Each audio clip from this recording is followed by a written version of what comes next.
Hi everyone, echobash here.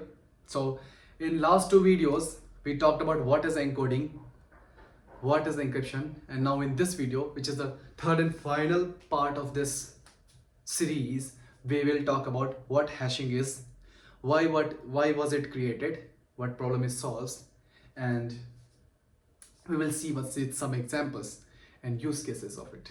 A quick recap. So in encoding, we knew that if we transform some plain text into say some transform text, if we encode it, then it could be decoded back easily without the help of any key. So it's not secure at all. Why we use encryption? Encryption was the one who guarantees about confidentiality, who guarantees about security, unlike encoders. So we talked about RSA, we talked about symmetric and asymmetric encryptions in two videos, and in this video we'll talk about what hashing is. Yeah, so let's jump right into it.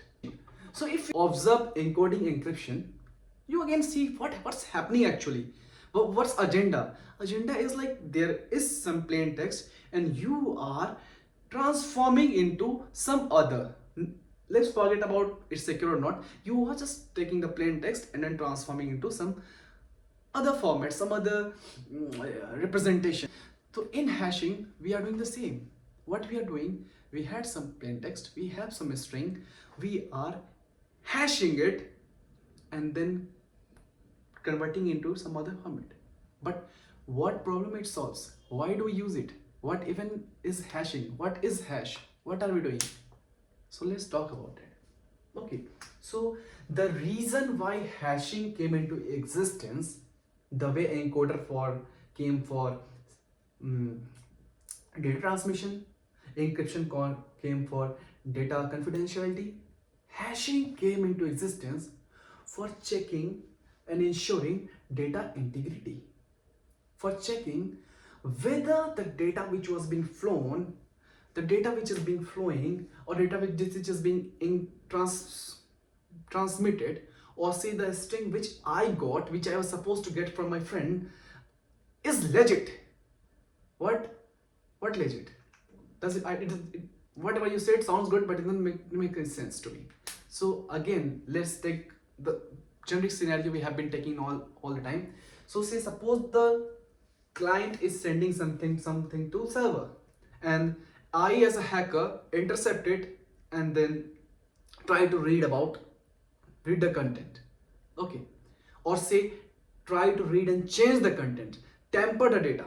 Okay, so what happens that if I as an attacker, I as the person who is doing man in the middle attack, tamper the data with it and then send it to the server, so that server thinks that the data is which came originally from this sender, so that server thinks that there was no tampering involved, there was no guy who did something like man in the middle attack. So it's so that the server could just think that yeah, this is something which came from receiver, sender, but that's not the case because it was being tampered. So what hashing does, hashing says, hey, listen, encoding and encryption, you guys are doing other job, let me do a third role, let me do a third part, which is all I will do is just ensure the integrity of data. I will just ensure whether or not this data while being transmitted tampered. Okay, so that is hashing used for checking data integrity, that whether or not if the data was tampered. Okay, so actually hashing is also used for other second best and biggest use case, that is storing password. Okay, so one more thing, oh my god, this is bugging me. Okay, so we know that if we have a string, if a plain text, and we hash it, by hashing I mean I use some hashing algorithm and then convert it into a secret hash, then it cannot ever be deduced back to the original string. Okay, so let's see. Say what happens that I have this plain text, say echobash. Echobash. So remember one very important thing. Anytime you hear hashing, anytime someone says hashing to you, all you need to hear is like he is saying one way. That hashing is one way. So say suppose I have this plain text echobash, okay, and I use some hashing algorithm. Hashing algorithm. So what will happen? It will convert this string into some other format. Yeah, of course.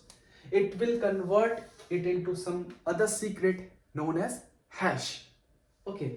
So, but if we had in encoder, we were able to use decoder and go back to what original string was. If we had encryption in the place, then the server or the receiver was able to use his key and then get to know what original string was. But that's not the case with hashing. Hashing is one way.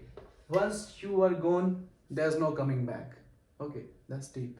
So what happens? This is a string. You hash it using some hashing algorithm. You get this hash. Okay. And once you have this hash, you can check whether or not this string is what it was supposed to be. How? What happens? Let's say this is echobash. Okay, you hash it using some algorithm. There are n number of algorithms. Most popular is MD5. Then we have SHA-256. You must have heard about SHA-512. There are other as well. Okay, so suppose, and yeah, one more thing I would like to stop here. Say suppose anytime you are using Linux or say any operating system and you are installing something from terminal, then you must have seen that they are running a command to check and verify the checksum, and they use SHA-256. Okay, so what they do? They say that hey, if you are coming to my website downloading anything, say you are downloading Composer. If you are coming to my site and downloading Composer, then verify that this is the corresponding checksum. This is the corresponding hash of it. For what happens? They suppose that there is a file, say Composer binary file. If we download it, okay, and then hash it using any algorithm, say SHA-256, then this is the hash which was supposed to be, and this hash was calculated by the Composer guy, by this binary guy, okay, by this organization. But say suppose somehow someone comes to you and say, hey, listen, instead of this binary, downloading the binary from this website, take from me, I have downloaded from some website or from the same website, and he gives you. So, and you you hash it, and you check some SHA-256 on it and get the hash. You compare both the hashes.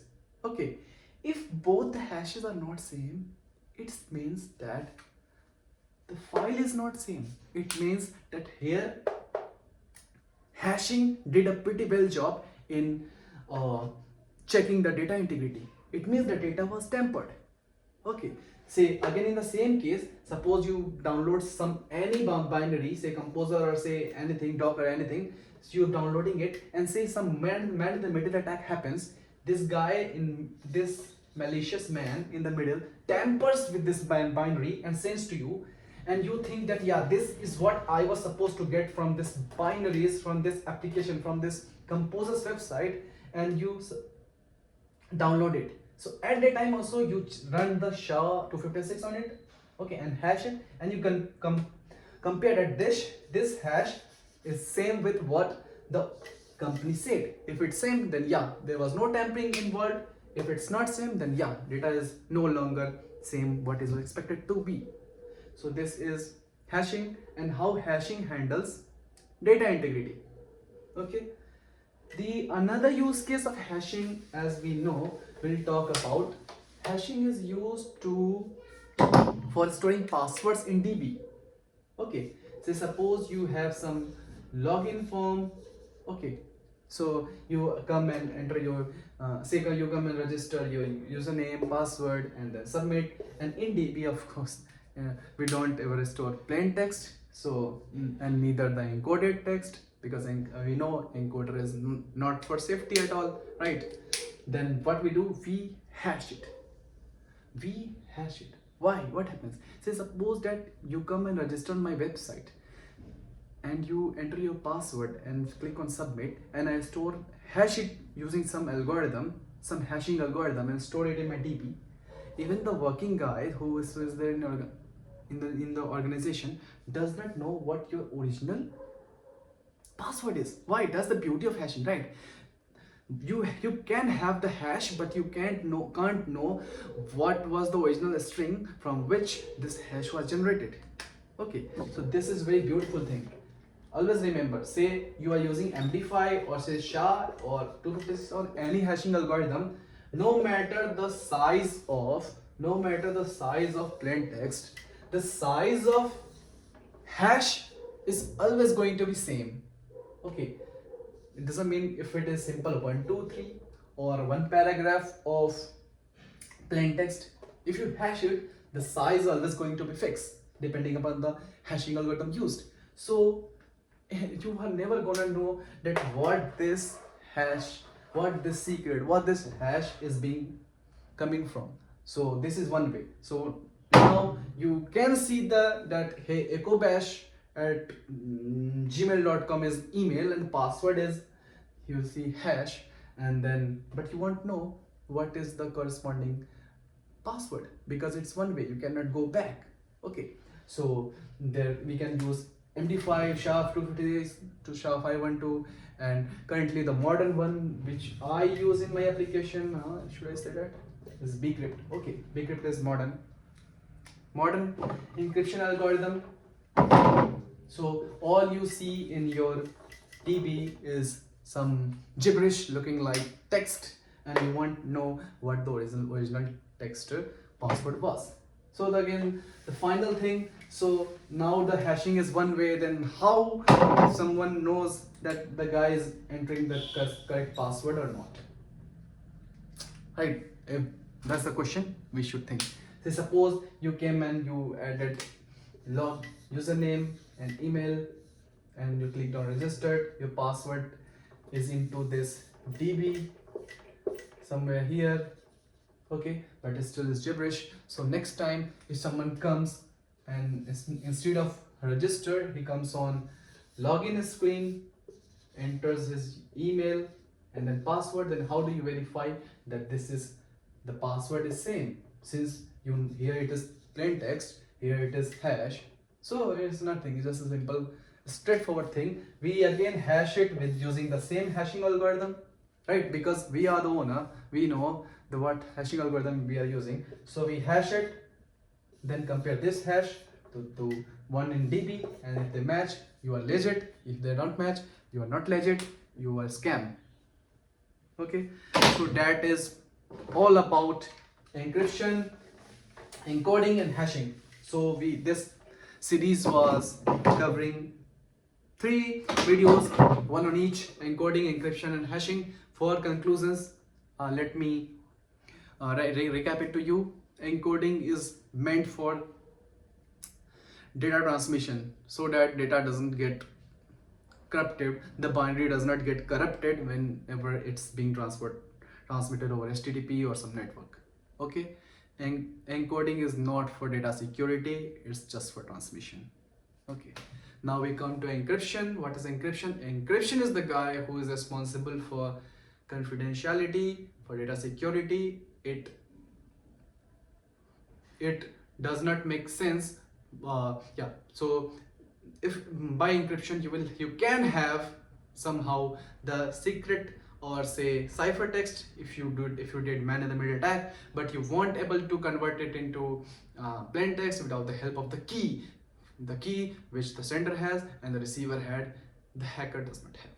Okay, and then coming to the hashing is one way. You have this string, you have the plain text, you convert it into the hash using the hashing algorithm, but you never can go from this hash you can never deduct what original plain text was. So hashing is used for checking data integrity, whether or not the data was being tampered while being transmitted, or and also hashing is used for major use case like storing password in DB.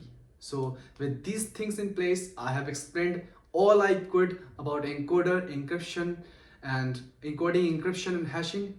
And now, even now, if you need some clarification and questions you have, you can comment down, or we can connect on LinkedIn, or you can follow me on LinkedIn, on YouTube. Yeah, thank you. Gracias. Muchas gracias. Bye.